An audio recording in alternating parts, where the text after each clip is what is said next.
জুলাই আগস্টে যে কাণ্ডটি করেছে তার জন্য আমি ক্ষমাপ্রার্থী। এর জন্য আমার কিছু সহকর্মী দায়ী এবং আমরা চেষ্টা করছি তাদেরকে আইনের আওতায় এনে বিচারের সম্মুখীন করা। নানা কর্মকাণ্ডে ব্যস্ত থাকার কারণে এরূপ একটি মত বিনিময় সভা করতে আমার বিলম্ব হলো। প্রথমেই আমি গত জুলাই আগস্টে গণঅভ্যুত্থানে যিনারা প্রাণ দিয়েছেন তাদের রুহের মাগফিরাত কামনা করি এবং যারা আহত আছেন তাদের দ্রুত আরোগ্য লাভের জন্য মহান আল্লাহ পাকের কাছে প্রার্থনা করি।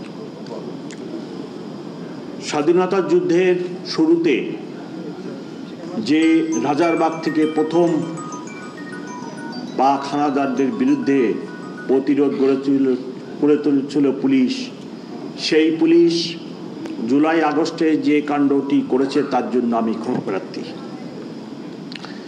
এর জন্য আমার কিছু সহকর্মী দায়ী এবং আমরা চেষ্টা করছি তাদেরকে আইনের আওতায় এনে বিচারের সম্মুখীন করা। দীর্ঘ সময় ধরে আমি বিভিন্ন শ্রেণী পেশার মানুষের কথা শুনলাম।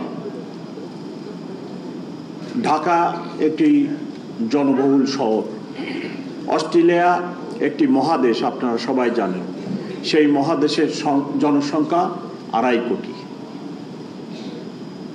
আর ঢাকা শহরের জনসংখ্যাই 2.5 কোটি। এত ঘন বসতিপূর্ণ শহর পৃথিবীতে আর একটিও নেই। তার উপর এই শহরের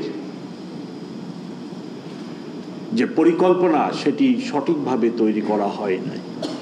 রাস্তাঘাট যেখানে 25% থাকার কথা আছে মাত্র 7%।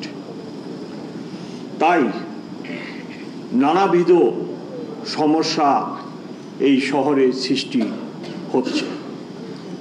তার মধ্যেও আমাদের সবাইকে সম্মিলিতভাবে সকল সমস্যা মোকাবেলা করে সমাধানের চেষ্টা করে সকলকে একত্রে ভালো থাকতে হবে। আমি এখানে দু একটি সমস্যার কথা না বললেই নয় বলতে চাচ্ছি।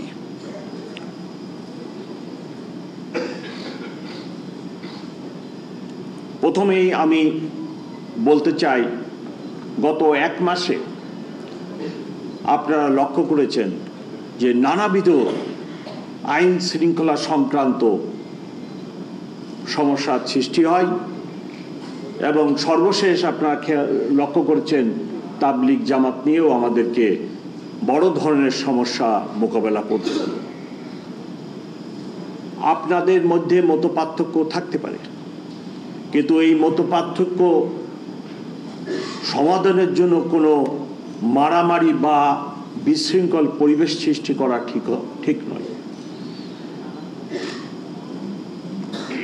3 জন মানুষের প্রাণ গেল, এই দায়িত্ব কে নেবেন? আমরা তো আলোচনার টেবিলে বসে অনেক চেষ্টা করলাম এরূপ একটি সমস্যার সমাধানের জন্য, কিন্তু সমাধান না হওয়ার কারণে 3টা মানুষের প্রাণ চলে গেল। এই দায়িত্ব কে নেবেন? ইসলামে এগুলার কোনো সুযোগ আছে বলে তো আমরা মনে করি না। আপনাদের সমস্যা থাকলে আপনারা টেবিলে বসে সমস্যার সমাধান করেন।